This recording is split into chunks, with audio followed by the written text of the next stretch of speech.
ധാതാവായി സൃഷ്ടി ചെയ്തും ധരയുടെ പതിയായി പാലനം ചെയ്തുമിങ്ങും ഭൂതാത്മാവായൊടുക്കം പ്രളയ ജലധിയിൽ സംഹരിച്ചും ചരിച്ചും നീതാനല്ലോലസിപ്പൂ കൊടിയ ഭവഭയ തങ്കസംഘത്തിൽ നിന്നും മാതാവേ കാത്തുരക്ഷിക്കുക കടലിണയിൽ ക്ഷീണനായി വീണൊരെന്നെ.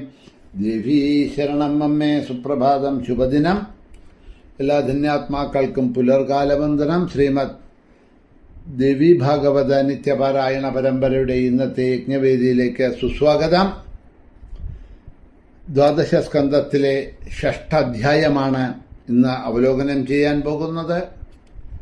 ഇത് വളരെ ഒരു വിശിഷ്ടമായിട്ടുള്ള അധ്യായം കൂടിയാണ്. ഗായത്രി സഹസ്രനാമം പറയുന്ന അധ്യായമാണ് ഇത്. നമ്മൾ വിഷ്ണു സഹസ്രനാമം, ലളിതാ സഹസ്രനാമം, ഹരിഹരപുത്ര സഹസ്രനാമം ഇതെല്ലാം സാധാരണ കണ്ടിട്ടുണ്ട്, കേട്ടിട്ടുണ്ട്, ചെയ്യാറുണ്ട്. പക്ഷേ ഗായത്രി സഹസ്രനാമം അങ്ങനെ ആരും കേട്ടിട്ടുണ്ടാവില്ല, കണ്ടിട്ടുണ്ടാവില്ല. ഇനി ദേവി ഭാഗവത സപ്താഹ യജ്ഞങ്ങൾക്ക് പോയിട്ടുണ്ട് എന്നുണ്ടെങ്കിൽ അവിടെ ഈ ഗായത്രി സഹസ്രനാമ അർച്ചന സമൂഹ അർച്ചനയായിട്ട് നമ്മൾ ലക്ഷാർച്ചനയൊക്കെ ചെയ്യുന്നത് മാതിരി നടത്താറുണ്ട്. ഈ ഒരു അധ്യായത്തിനെ വായിക്കുന്ന സമയത്ത് യജ്ഞവേദിയിൽ പൂജാരിയും അതുപോലെ തന്നെ അവിടെ എത്തിയിട്ടുള്ള ഭക്തജനങ്ങളെല്ലാം വിളക്കുകൾ വെച്ച് ശുദ്ധിയോടുകൂടി പുഷ്പങ്ങളെ എടുത്തുകൊണ്ട് അർച്ചനകൾ ചെയ്യാറുണ്ട്. രണ്ടു വിധത്തിൽ ഈ അർച്ചനകൾ, ഗായത്രി സഹസ്രനാമർച്ചനകൾ പതിവുണ്ട്.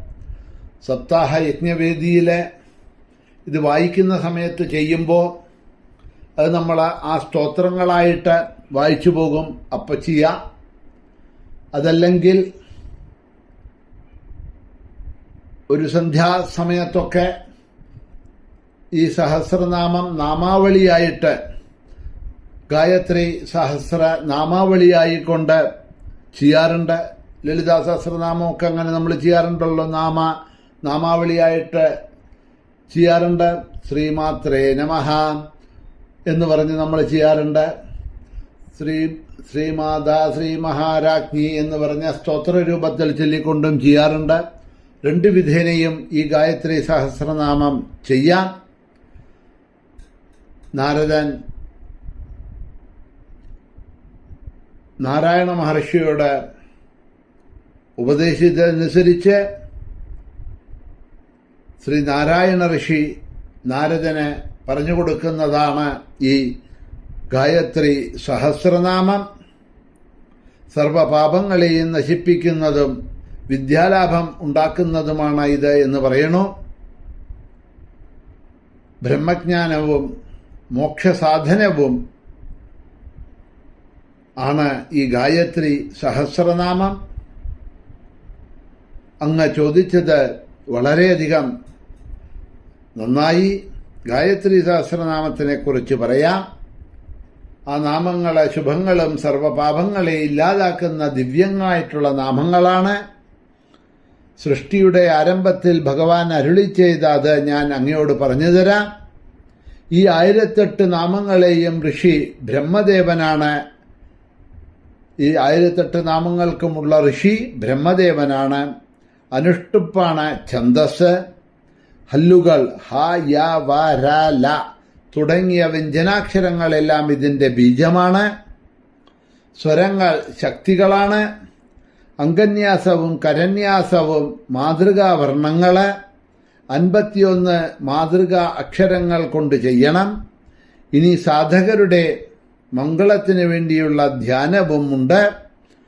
രക്തശ്വേതഹിരണ്യ നീലധവളൈർയുക്താം ത്രിനേത്രാജ്വലാം രക്താം രക്തനവസ്രജം മണിഗണൈർയുക്താം കുമാരീമിതാം ഗായത്രീം കമലാസനാം കരതലവ്യാനാന്ധകുണ്ഠാംബുജാം പത്മാക്ഷീം ജവരസ്രജം ച ദദതീം ഹംസാധിരൂഢാം ഭജേ. ഇതാണ് ഗായത്രിയുടെ ധ്യാന ശ്ലോകം. നമ്മൾ ലളിതാ സഹസ്രനാമം ചെയ്യുമ്പോൾ സിന്ദൂരാരുണ വിഗ്രഹാം ത്രിനയനാം മാണിക്യ മൗലീസ്ഫുരത് എന്നുള്ള ധ്യാന ശ്ലോകം ചെയ്യാറുണ്ട് നമ്മൾ. അതേമാതിരി വിഷ്ണു സഹസ്രനാമത്തിന് മുമ്പ് ക്ഷീരോധൻവൽ പ്രദേശേ ശുചിമണിവിലസൈകതൈർമുക്തിഗാനാം എന്ന് ജപിക്കാറുണ്ടല്ലോ. അതുമാതിരിയുള്ള ധ്യാന ശ്ലോകമാണ് ഇത്. പിന്നീട് ഈ ധ്യാന ശ്ലോകങ്ങളെ ജപിച്ചതിന് ശേഷം ആ ദേവിയുടെ 1008 നാമങ്ങളെയാണ് ഇവിടെ നമുക്ക് 10ാമത്തെ ഈ ശ്ലോകം മുതൽ തുടങ്ങുന്നുണ്ട്. 10ാമത്തെ ശ്ലോകം മുതൽ ദേവിയുടെ ഈ നാമങ്ങളെയാണ് വർണ്ണിച്ച് ഒരുപാട് ശ്ലോകങ്ങൾ അതിലുണ്ട് എന്ന് പറയാണ്. 10ാമത്തെ ശ്ലോകത്തിൽ ആരംഭിച്ചു കഴിഞ്ഞാൽ 155ാമത്തെ ശ്ലോകം ഗായത്രി ജൈവ സാവിത്രി പാർവതി ച സരസ്വതി വേദഗർഭാവരാരോഹ ശ്രീ ഗായത്രി പരാംബിക എന്നുള്ള ശ്ലോകം വരെയുള്ള ശ്ലോകങ്ങളൊക്കെ ഗായത്രി ഈ സഹസ്രനാമ മന്ത്രമാണ്, ശ്ലോകങ്ങളാണ് അവിടെ വരുന്നത്. അത് ദീർഘമായിട്ട് അവിടെ പറഞ്ഞിട്ടുണ്ട്. അങ്ങനെയുള്ളതായിട്ടുള്ള ഗായത്രി സഹസ്രനാമം പുണ്യപ്രദമാണ് എന്ന് മുമ്പ് തന്നെ പറഞ്ഞു. പുണ്യം പ്രദാനം ചെയ്യുന്നതും സർവപാപങ്ങളെയും നശിപ്പിക്കുന്നതും മഹാസമ്പത്തിനെ പ്രദാനം ചെയ്യുന്നതുമാണ് എന്ന് ഈ ഗായത്രി സഹസ്രനാമ ജപം അവിടെ ഉപദേശിക്കുകയാണ് നാരായണ ഋഷി നാരദർക്ക് വേണ്ടി, അല്ലെങ്കിൽ നമുക്കെല്ലാം വേണ്ടി. നിത്യം പഠിക്കുക എന്നുള്ളത് പറ്റിയില്ല എങ്കിലും സമയം കിട്ടുന്ന സമയത്ത് ഈ ഗായത്രി സഹസ്രനാമം പ്രത്യേകിച്ച് വെള്ളിയാഴ്ച, ചൊവ്വാഴ്ച മുതലായിട്ടുള്ള ദിവസങ്ങളിൽ, വിശേഷ ദിവസങ്ങളിലൊക്കെ ഗായത്രി സഹസ്രനാമം ജപിക്കുന്നത് വളരെ ഉത്തമമാണ് എന്ന് പറയുന്നുണ്ട്. എന്തായാലും ആ ഗായത്രി സഹസ്രനാമ ഉപദേശത്തോടുകൂടി അവിടെ 6ാമത്തെ അധ്യായം സമാപിക്കുന്നു. വീണ്ടും അടുത്ത ഭാഗങ്ങളിലേക്ക് നമുക്ക് നാളെ പോകാം. ഇന്ന സമയം കഴിഞ്ഞിരിക്കെ ഇവിടെ തന്നെ നിർത്തുന്നു. ശ്രീ മഹാദേവ്യൈ നമഃ.